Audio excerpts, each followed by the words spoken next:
أما بعد فأعوذ بالله من الشيطان الرجيم. بسم الله الرحمن الرحيم. قد أفلح المؤمنون الذين هم في صلاتهم خاشعون والذين هم عن اللغو معرضون والذين هم للزكاة فاعلون والذين هم لفروجهم حافظون إلا على أزواجهم أو ما ملكت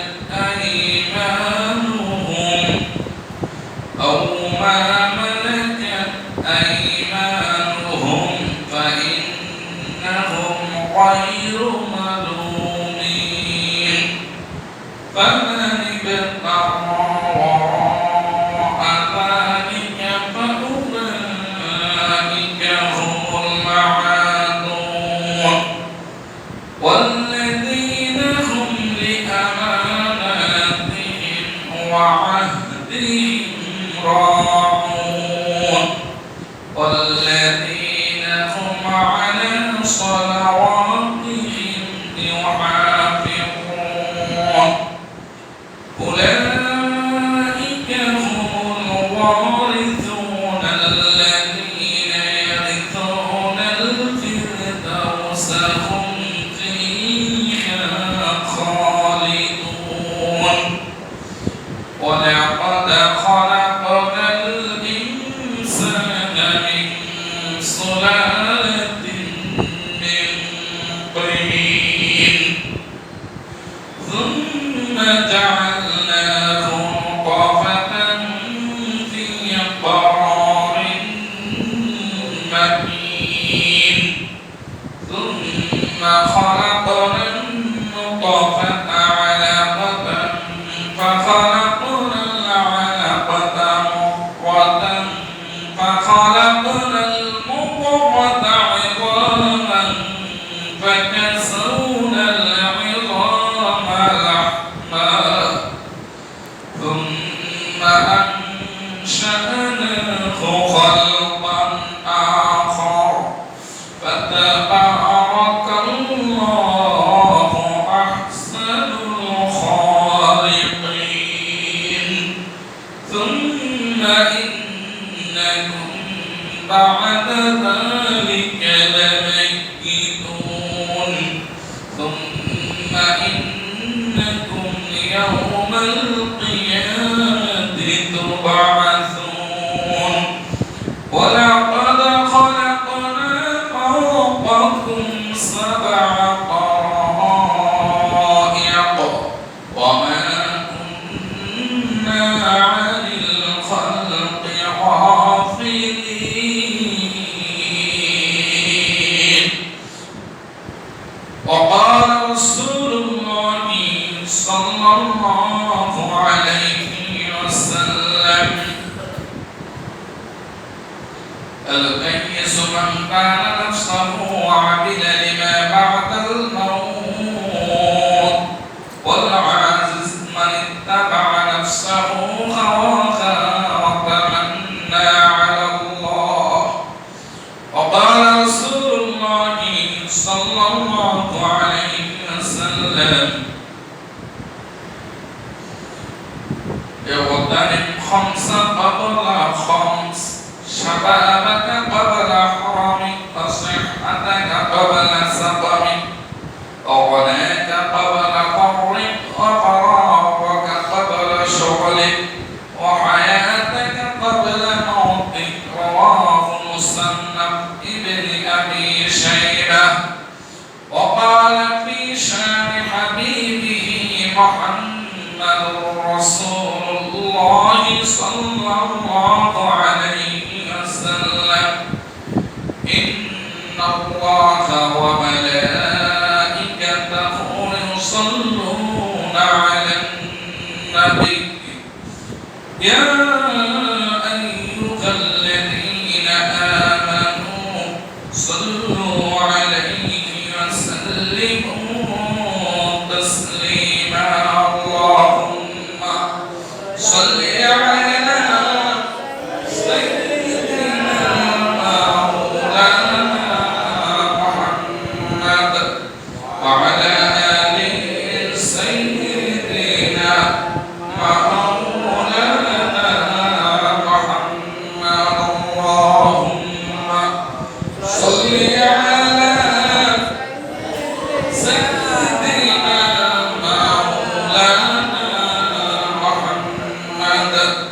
وعلى آل سيدنا مولانا محمد عرب বুকে মক্কার জমিনে যেথায় মা আমিনার ঘর খোদার করুণা সৌজে কাউসার করে জড়াইছে বারংবার আল্লাহুম্মা সাল্লি আলা মাওলানা মুহাম্মদ ওয়া আলা আলি সাইয়্যিদিনা মাওলানা মুহাম্মদ মক্কাসেরে নবী আমার যখন মদিনাতে যান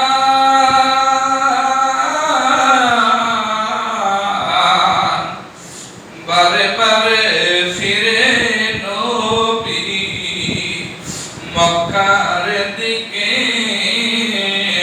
স্থান আবু বকর কেঁদে বলে ওগো নবী কেন আপনি কাঁদেন নবী আমার নাকি বলে জন্মভূমির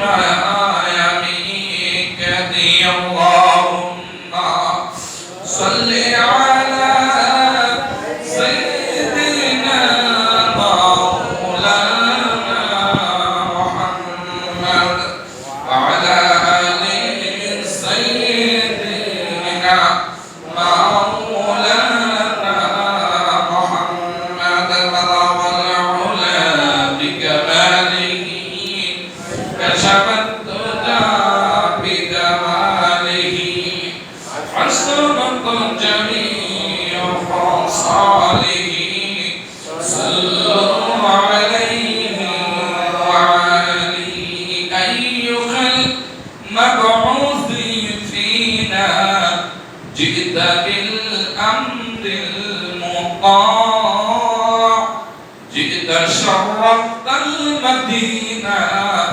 مرحبا يا خير داع بلغ العلا بكماله كشف الدجى بجماله حصنت جميع خصاله صلوا عليه وعليه الحمد لله মহান আল্লাহ তাআলা দরবারে লাখ কোটি শুকর ও সুজুদ যে আল্লাহ সুবহানাহু ওয়া তাআলা আমাদেরকে দুনিয়ার সকল কাজকর্ম থেকে বিরত করে আল্লাহ তাআলা মহা হুকুম জুমার নামাজ আদায় করার জন্য আল্লাহ তাআলা দরবার মসজিদে আসার প্রসার আমাকে কোরআন ও হাদিসের আলোকে সংক্ষিপ্ত সময় নিয়ে কিছু কথা বলার আপনাদেরকে শ্রবণ করার তৌফিক দিতেছেন সেই মহা আল্লাহ তাআলার দরবারে হৃদয় নিগ্রহ ভালোবাসাটুকু উজাড় করে আল্লাহ তাআলা দেওয়া কণ্ঠকে ছেড়ে দিয়ে আমরা উচ্চ স্বরে শুকরিয়া আদায় করে বলছি আলহামদুলিল্লাহ।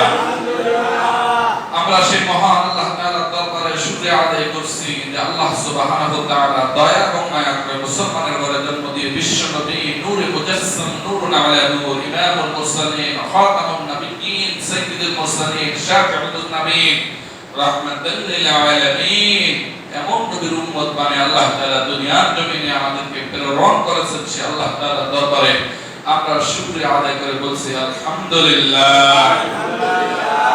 সম্মানিত বন্ধুগণ, সামনে আমাদের রবিউল আউয়াল মাস চলে আসছে। আল্লাহর নবীর জীবনী নিয়ে একটি মাস আলোচনা করব একদম সহিহ রওয়াত থেকে কোরআন ও হাদিসের আলোকে আল্লাহ তাআলা যদি কবুল করে বলেন আল্লাহুম্মা আমিন। আজকে আমি যেখান থেকে আলোচনা করব পারা হচ্ছে 18 নম্বর পারা। কত নম্বর পারা? 18 নম্বর পারা। সূরা হচ্ছে সূরাতুল মুমিনুন। সূরার নাম কি? মুমিনুন। সূরাতুল মুমিনুন। এই সূরা আয়াত নম্বর হচ্ছে 118। রুকু হচ্ছে 6টি। এই সূরাটি হচ্ছে মাক্কি সূরা। কি সূরা বলেন? আমি এরাও আপনাদেরকে বলেছি যে সূরাগুলো মদিনায় রাসূলুল্লাহ সাল্লাল্লাহু আলাইহি ওয়াসাল্লাম হিজরত করার পর নাযিল হয়েছে, এগুলোকে বলে মাদানী সূরা। এগুলোকে কি সূরা বলে? আর যে সূরাগুলো মক্কায় নাযিল হয়েছে সূরাগুলোকে বলে মাক্কি সূরা। কি সূরা? মক্কি সূরা। এইজন্য এই সূরাটা হচ্ছে মক্কি সূরা। সিরিয়ালের নাম্বার দিয়ে এই সূরা হচ্ছে 23তম সূরা। সূরা ফাতিহা থেকে আরম্ভ করা, সূরা ফাতিহা, সূরাতুল বাকারা, সূরাতুল আল ইমরান, সূরা ইসরা, এইভাবে এই সূরাটা হচ্ছে 23তম সূরা। কয় নম্বর সূরা? 23 নম্বর সূরা। আল্লাহ রাব্বুল আলামিন এখানে মুমিনদের গুণাবলী তুলে ধরেছেন। কাদের? মুমিনদের। সর্বপ্রথম মুমিনদের 9টা গুণ তুলে ধরে আল্লাহ তাআলা তাদের জন্য জান্নাতুল ফেরদাউসের ওয়াদা করেছে। বলেন সুবহানাল্লাহ। আমি সংক্ষিপ্ত সময় এই গুণগুলো বলবো। আল্লাহ তাআলা যদি আমাকে দয়া এবং ভিক্ষা দান করে, বলেন আল্লাহুম্মা আমিন। আমার সাথে বলুন, আউযু বিল্লাহি মিনাশ শাইতানির রাজীম। বিসমিল্লাহির রাহমানির রাহিম। বিতাড়িত শয়তানের ওয়াসওয়াসা থেকে আমরা আশ্রয় চেয়ে নিচ্ছি পরম করুণাময় আল্লাহ তাআলার নামে।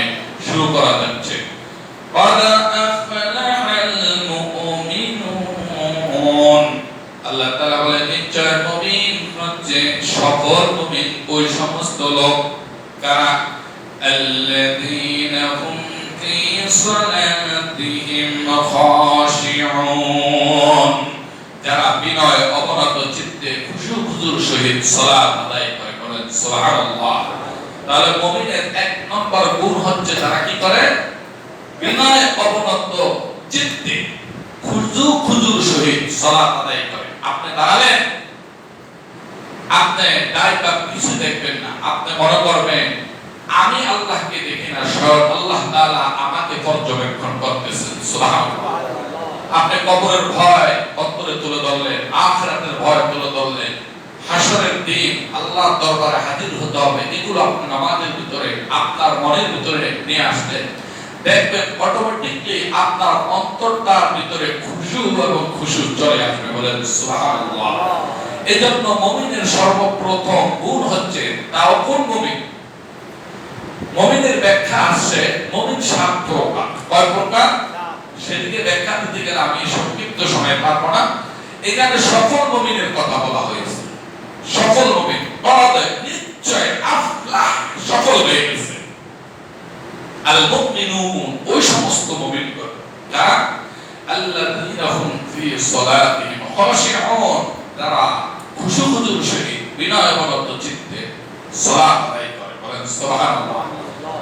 মুমিনের 2 নম্বর গুণ হচ্ছে ওয়াল্লাযীনা হুম আনিল লাগwi মুরিদুন, ফাহিশা কাজ ফাহিশা কথাবার্তা থেকে মুমিন নিজেকে বিরত করে রাখবে।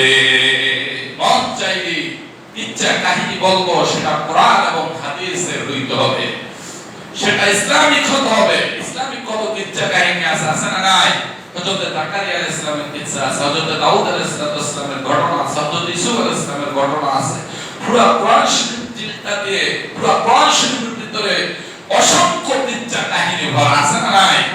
কিদির আলাইহিস সালাম, মুসা আলাইহিস সালামের কাহিনী সূরা কাহাফে তুলে ধরেছেন। কত চমৎকার ইচ্ছা কাহিনী আল্লাহ তাআলা তুলে ধরেছেন। এগুলো আমরা বলতে থাকি, ঈমান তরুতাজা হবে, ঈমান মজবুত হবে, ঈমান বেড়ে যাবে। বলেন সুবহানাল্লাহ। তাহলে ফাহিশা কথাবার্তা কাজকর্ম থেকে মুমিন কি করবে? নিজেকে বিরত রাখবে। 2 নম্বর। 3 নম্বর গুণ হচ্ছে ওয়াল্লাযীনা হুম লিয-যাকাতি ফাঈলুন, এবং 3 নম্বর মুমিন হচ্ছে ওই সমস্ত মুমিনেরা যারা তাদের মালের যথারীতি যাকাত আদায় করে দিবে, যাকাতগুলো দিয়ে দিবে। মালের যাকাত কিভাবে দিতে হবে এটা আমি অনেকবার আলোচনা করেছি, আপনাদের জানা আছে। সুতরাং যাদের উপরে যাকাত ওয়াজিব হয়েছে, এই যাকাত কি করতে হবে? আদায় করে দিতে হবে। যদি মালকে শুদ্ধ করতে হয়, মালকে শুদ্ধ করতে হয়, কারণ যাকাত দেয় নাই, আল্লাহ তাআলা তার মালকে ধ্বংস করে নিয়েছে। আজও বাংলাদেশে আমরা দেখেছি হাজার হাজার লোক কোটি কোটি টাকার মালিক হয়েছে অবৈধভাবে।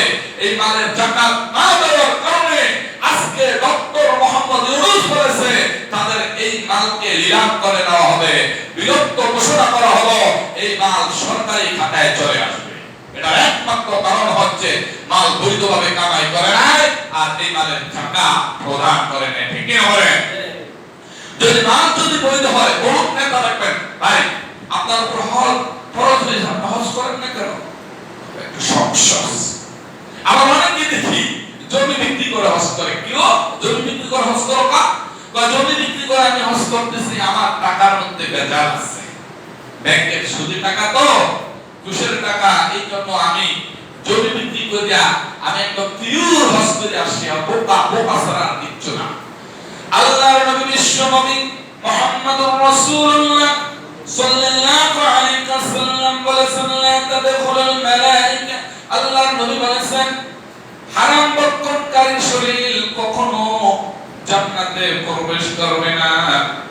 লা ইয়াদখুলুল জান্নাতা জাসাদুন কুযিয়া বিল হারাম, হারাম বর্তনকারী শরীর কোশ্চিন কালো বেহেশতে যাবে না, বেহেশতে প্রবেশ করবে না। আর এই হাদিসটি পূর্বে বলেছিলাম, লা তাদখুলুল মালায়েকাতু বাইতান ফীহি কালবুন ওয়া লা তাসাউর, আল্লাহর নবী বলেছেন যে ঘরে কুকুর অথবা কোন প্রাণীর ছবি থাকে ওই ঘরে আল্লাহর রহমতের ফেরেশতা প্রবেশ করে না।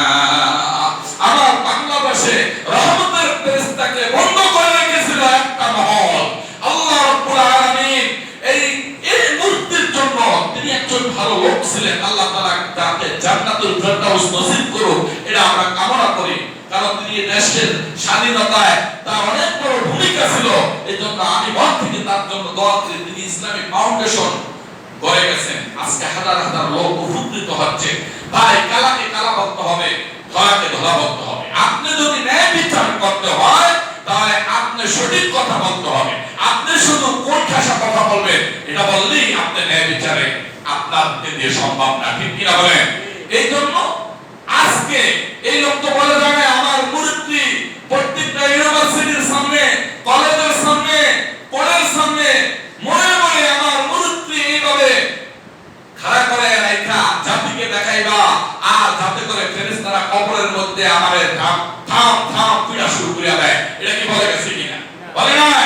এই মূর্তির জন্য শাইখুল হাদিস আল্লামা আজিজুল হকের ছেলে আল্লামা মামুনুল হক জেল কেটেছেন। ঠিক কিনা বলেন? একমাত্র এই মূর্তির কি করার জন্য? প্রতিবাদ করার জন্য, এই মূর্তির বিরুদ্ধে প্রতিবাদ করার জন্য। আমার আশ্চর্য বোধ হচ্ছে, আমি দেখি আমার খুব কষ্ট লাগছে। আর বাংলাদেশ সেনাবাহিনী সেই মূর্তি ঢিল মিছিল দিয়ে উঠিয়ে ফেলে গলার ভিতরে রশি দিয়ে তারপরে ব্যাচ্যুতি করে মূর্তিগুলো ভাঙতেছে। এটা আমার কাম্য না, এটা কাম্য না। ভাঙকে সুন্দরভাবে ভাঙবো, এটা চাই। কিন্তু এই মূর্তিগুলো এটা রাখা এটা সুযোগ কি নাই, জায়েজ নাই। লা তাদখুলুল মালায়েকাতু বাইতান ফীহি কালবুন ওয়া লা তাসাউর, যেই ঘরে আল্লাহ, যেই ঘরে কুকুর অথবা কোন প্রাণীর ছবি থাকবে ওই ঘরে আল্লাহর রহমতের ফেরেশতা প্রবেশ করিবে না। তাহলে রাষ্ট্রের মধ্যে যদি থাকে রাষ্ট্রের রহমতের ফেরেশতা আসছে, কিন্তু কখন দৌড় দিবে চিন্তায় ব্যস্ত ছিল। ঠিক কিনা? আমরা দেখেছিলাম নরসিংদী একটি মহিলা কলেজের সামনে উলঙ্গ একটি মহিলা মূর্তি ছিল, নাউযুবিল্লাহ বলে, কতবার ভাঙতে চেয়েছিল কিন্তু পারে নাই। আল্লাহ রাব্বুল আলামিন এমন সুন্দর ব্যবস্থা করে দিয়েছে, 5 আগস্টের দিন ওই মূর্তি ভেঙে চোরে চুরমাচার করে দিয়েছে। আল্লাহু আকবার। এজন্য আল্লাহ বলেছেন, ওয়াল্লাযীনা হুম আনিল লাগওয়ি মুরিদুন, ফাহিশা কাজকর্ম কথাবার্তা থেকে যদি তুমি নিজেকে হেফাজত করতে পারো তখনই তুমি হবা কদ আফলাহাল মুমিনুন। সুবহানাল্লাহ। তারপর 4 নম্বর বলেছে যাকাতের কথা, 5 নম্বর আল্লাহ বলেছেন ওয়াল্লাযীনা হুম লিফুরুজিহিম হাফিযুন, যারা জনকে হেফাজত করবে, নিজের স্ত্রী ছাড়া পরনারীর কাছে যারা না যাইবে, তার মানে পরনারীর কাছে যদি যায় এটা হবে জিনা, নিজের স্ত্রীর কাছে যদি যায় এটা হবে সওয়াব। সুবহানাল্লাহ। আর দেখতেছি পুলিশের বড় বড় ঊর্ধ্বতন কর্মকর্তা যারা, এরা নারী কেলেঙ্কারিতে ভরা, ঠিক না বলে? আজকে সব প্রকাশ হচ্ছে। মহিলা বড় বড় এসআই, এদেরকে প্রমোশন দেওয়ার জন্য এদের সাথে অবৈধভাবে মিলন করেছে, নাউজুবিল্লাহ মিন যালিক। এদেরকে বাংলার জমিন থেকে জুতা পিটু করে কে বিদায় করেছে বলে? আল্লাহ রাব্বুল আলামিন। এটা আমরা চাই না যে পুলিশ জনগণের ছিল রক্ষ, হয়ে গেছে বক্ষ, ঠিক কি না বলে? এটা কি আমরা কখনো কামনা করি? আপনারা দেখেছেন যে দলিল হন, আমার আওয়ামী লীগের ভাইরাও থানায় যদি কোনো কাজে যেতেন, ঘুষ ছাড়া ওই কাজটা উদ্ধার করা সম্ভব ছিল না, ঠিক কি না বলে? ছিল না। পুলিশগুলো পকেটের দিকে তাকিয়ে থাকতো, পকেটের তো টিপ্পা টিপ্পা টাকা উঠে 5,000 দিছে না, এগুলো কি দিছ না ভাই, আমি অমুক দলের সভাপতি, আমি মুক্তিযোদ্ধার সন্তান, আমার মাধ্যমে সরকার আছে, তো সভাপতি খাওয়ার সময় আছে। আমরা দেখেছি সেই দলের ভাইরাও একজুট হয়েছে। এটা কি না থাকার কারণে ভাই? কোরআনের আইন না থাকার কারণে, ঠিক কি না বলে? আর মুমিন না হওয়ার কারণে, ঠিক কি না? আল্লাহ বলেছেন ইল্লা আলা আসওয়াজিহিম আও মা মালাকাত আইমানুহুম ফাইন্নাহুম গায়রু মালুমিন ফামান ইবতাগা ওয়ারা'a যালিকা ফাউলাইকা হুমুল আদুন। যদি তোমরা নিজেদের স্ত্রীদের কাছে যাও, নিজেদের দাসীদের কাছে যাও, পন্থীদের কাছে যাও, তাহলে এতে কোনো দোষ নেই, বলেন সুবহানাল্লাহ। এটা কে করেছেন? আল্লাহ রাব্বুল আলামিন। এটা দিয়েছেন সবচেয়ে পৃথিবীতে। আল্লাহ নবী বলেছেন আমার কাছে সবচেয়ে তিনটা জিনিস বেশি প্রিয়। এক নাম্বার হচ্ছে সুগন্ধি, দ্বিতীয় নাম্বার হচ্ছে আমার বৈধ স্ত্রীরা, বলেন সুবহানাল্লাহ। বৈধ স্ত্রীদের কাছে স্বামী যতটা না আত্মতৃপ্তি শান্তি পায়, অবৈধ স্ত্রীর কাছে যাইলে সেটা কষ্টির কালো পায় না, পায় কিনা? ভয়ে থাকে, ভয়, খুব আতঙ্কে থাকে, কি দেখা যায় নাকি। আর নিজের স্ত্রীর কাছে যাইলে এই প্রশান্তি দিয়েছেন কে? আল্লাহ বলেন ফামান ওয়াল্লাযীনা হুম লিআমানাতিহিম ওয়া আহদিহিম রাউন। আল্লাহ রাব্বুল আলামিন বলেন মুমিনের 5 নম্বর গুণ হচ্ছে, 7 নম্বর গুণ হচ্ছে মুমিনের তারা আমানতের খেয়ানত কোশ্চিন কালো করবে না। আপনার কাছে আমানত রেখে গেছি, বহুত ভাই হয়তো আপনাদের ক্ষমতার কারণে আপনার উপর নির্যাতন নিপীড়ন অত্যাচার চালিয়েছেন। আজকের এই দিন যদি আপনি ক্ষমা করে দেন, আল্লাহ রাব্বুল আলামিন বরাবর এর চেয়ে বড় বড় 70 অন্যায় আপনাকে ক্ষমা করে দিবে। সুবহানাল্লাহ। এর চেয়ে বড় বড় 70টারও বেশি অন্যায় কে ক্ষমা করে দিবেন? আল্লাহ রাব্বুল আলামিন। এই জন্য ক্ষমা করতে শিখি। আমরা কি করতে শিখি ভাই? ক্ষমা করতে শিখি। কুকুর আমাকে কামড় দিয়েছে, এই জন্য কুকুরকে কি আমি কামড় দিতে পারবো? পারবো না। কুকুরকে আমি প্রতিহত করব। সুতরাং আমি কুকুরকে কামড় দেওয়াটা আমার ঠিক হবে না। সুতরাং আমরা আমাদেরকে যারা অত্যাচার করেছে, নির্যাতন করেছে, নিপীড়ন করেছে, আমি নিজেও 4 মাস 22 দিন জেল খেটেছি। মিথ্যা মামলায় আমি মানিকার হাট ব্যবসা করি, গুইকারার গাড়ি করছে, দক্ষিণ এশিয়া গাড়ি করছে, গাড়ি করার মামলায় আমাকে জেলে যেতে হয়েছে। 1-2 বছর না, মাস নয়, 4 মাস 22 দিন থানার ভিতরে নেওয়ার পর স্কেল দিয়ে আমাকে প্রহার করেছে। লজ্জার কথা, এটা কোনো লজ্জা নয়। আমরাও আলেমরা তাদের কাছে কোনো নিরাপদ ছিলাম না, ছিলাম না। সবচেয়ে বড় দুশমন ছিল একমাত্র আলেমেরা। কারণ কি? শুধু কোরআনের কথা, হাদিসের হক কথাগুলো বলি এই জন্য। এছাড়া কিছু বলেন? আপনারা বলতে পারবেন যে কারো জমি, কারো কখনো কোনো সম্পদ লুণ্ঠন করেছি, বা কারো টাকা নিয়ে টাকা দেই নাই, বা কোনো দোকানে বাকি খেয়েছি, আলহামদুলিল্লাহ আমি গৌরব করে বলতে পারি 20 বছর মানিকার হাট আমি আছি, আলহামদুলিল্লাহ। কোন দোকানদার যদি 1 পয়সা আমার থেকে পায়, আজকে খবর নেবেন যায়া, আমি বুকে হাত দিয়ে বললাম আগামী জুমা থেকে আমি নিশ্চিন্তে, আমি আমার নিজের মন থেকে আপনাদের এই মসজিদ থেকে চিরতরের জন্য আমি পদত্যাগ করব, কোন মসজিদে আমি জুমা পড়াবো না, করি না। আমি চাই আমার ভালো ইনকাম, আমি গরুর গোশত দিয়ে খাবো, খাসির গোশত দিয়ে খাবো, আমার ইনকাম কম, আমি কোরআন দিয়ে খাবো, তারপর আমি কারো হক করে ইবাদত দেখে যেন দুনিয়া থেকে না যাই। এটা আমার একমাত্র ছিল চিন্তা ধারণা। তারপর তারা জেলে যেতে হয়েছে। ওই জেলের ভিতরে ঢুকাও তার একটা বিপদে পড়েছে। ঢোকার পর জেলা মাহবুবুর রহমান, আমি যখন জেলে ঢুকলাম, বিডিআরের 117 জন লোক ওই সময় জেলের মধ্যে ছিল। ঢোকার পর আমাকে মসজিদের ইমামতির দায়িত্ব দিয়েছে। সুবহানাল্লাহ। আমি তো গাড়ি করার সন্ত্রাসী, আর জেলখানা দেয় মসজিদের ইমামতি, আর ভাইরাও শান্তি নাই, ভিতরেও শান্তি নাই। এমনকি শুরু 1 2 3 4 করবে 1 2 এই যতগুলো ওয়ার্ড আছে প্রত্যেকটা ওয়ার্ড উন্মুক্ত করে দেওয়া হয়েছে। 3টা থেকে আরম্ভ করে আসর পর্যন্ত 1 লাগাতার কোরআনের তাফসীর জেলখানায় করেছিলাম। বলেন আলহামদুলিল্লাহ। মাত্র একটি হিন্দু খানা প্রায় 950 লোক সব নামাজি হয়ে গেছে। সুবহানাল্লাহ।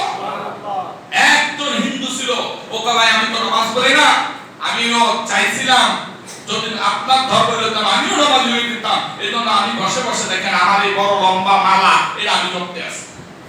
আল্লাহু আকবার করেন না? মাগরিবের নামাজের পর থেকে রাত 10টা পর্যন্ত এই কোরআনের তাফসীর চলেছিল ভোলা জেলখানায়। বলেন আলহামদুলিল্লাহ। ঘটনা আমি ঢোকার 15 দিন পর মাওলানা ফজলুল করিম সাহেব সহকারে মাওলানা ওলিউল্লাহ আপনার আলিয়া মাদ্রাসা ভাইস প্রিন্সিপাল সহ 115 জন লোককে বের ক্যান্সেল করে এই জেলের মধ্যে পাঠানো হয়েছে আলেমদেরকে। এরা ঢোকার পর পুরো জেলখানাটা একটি তালিমের জেলখানা হয়ে গেছে। বলেন আল্লাহু আকবার। একজন লোক মিডিয়া তিনি বলেছেন, এইভাবে বলেছেন আমাকে যে শেখ মুজিবের রক্ত আমার শরীরে আছে, নাউজুবিল্লাহ। পশ্চিম কালো আমি পদত্যাগ করব না এই দল থেকে। আমি বলছি ভাই আপনার তো করতে হবে, আমি বলছি নাকি দল থাকবে বাংলাদেশে, মত থাকবে, আপনি করেন, তো আপনি নামাজটা পড়েন না। উনি খুব কটক করতেন, আমাকে অনেক রকম প্রশ্ন করতেন। একবার বলতো ভাই আল্লাহ অর্থ কি, আল্লাহ না কাদেরকে বলে, এক এক প্রশ্ন করতেন। তো মাওলানা ওলিউল্লাহ সাহেব ঢোকার পর আমি ওনাকে সুন্দরভাবে জেলার সাথে আমি তো কার্ডে ঢুকছি, তাদের সাথে সম্পর্ক হয়ে গেছে। আমি তাকে ভোলা হাসপাতালে মানে জেলখানার হাসপাতালে তাকে বেড দেওয়ার ব্যবস্থা করেছিলাম মাওলানা ফজলুল করিম সাহেব হুজুরকে। এর পরবর্তীতে ওই লোকটাও জেলখানায় ছিল, মানে ইয়াতে ছিল তার হাসপাতালে। তুই সারা রক্ত বিডিআর, তুই মাস্টার্সের পরীক্ষা দিবে, ইংরেজি পড়তে আছেন, ট্রান্সলেশন গুলো ভুল হচ্ছে। মাওলানা ওলিউল্লাহ সাহেব বলতেছে ভাই এদিকে আসেন না, আসলে আপনি যেগুলো পড়েন অনেক ভুল হচ্ছে, আপনি পরীক্ষা দেবেন। বলেন আপনারা মাদ্রাসায় শিক্ষকতা করেন, আপনারা আবার ইংরেজি কি বলতেন? ভাই আমি তো কিছু জানি না, আপনাকে একটু বললাম আর কি, ভুল এটা হলে আপনার দৈনিক ক্ষতি হবে, আসেন আপনি আমার কাছে। তো উনার সাথেও 1.5 ঘন্টা মাওলানা ওলিউল্লাহ সাহেব যখন ইংরেজিতে কথা বলেন, ওহো অনিস দিকে স্যার যে আল্লামা কারে পা অনকাছে না বুঝছি কেন আলেমদেরকে আল্লামা করে। আল্লাহু আকবার। আরে বাবা একজন আলেম ইংরেজি, উর্দু, ফারসি, আরবি প্রত্যেকটা ভাষায় পারদর্শী হয়ে যায়। বলেন সুবহানাল্লাহ। তুমি শুধু ইংরেজি নিয়ে লাফালাফি করো, 1 মাস 2 মাস কোর্স করলে এটা অনেক ইংরেজিতে কথা বলা যায়। একটি আরবি গ্রামার শিখতে তোমাকে 12 বছর কষ্ট করতে হবে।